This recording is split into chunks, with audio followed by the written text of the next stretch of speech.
Добрый дзень, паважаныя аматары беларускай літаратуры. Зноў я з вами. Усе чакаюць зімы. І сёння я вам прачытаю верш Еўгеніі Янішчыц «Каліна зімы».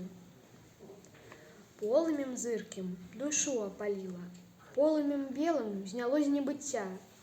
Ой жа зімой закіпае каліна, гронка яе, як надзея жыцця.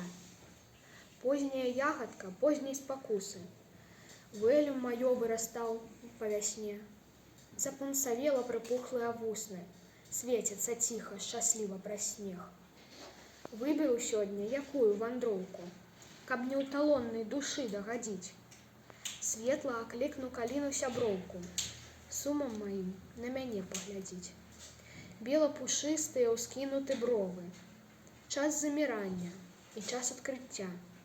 Доля мая, нібы гронка любові, б'ецца над сцішанай голькай жыцця.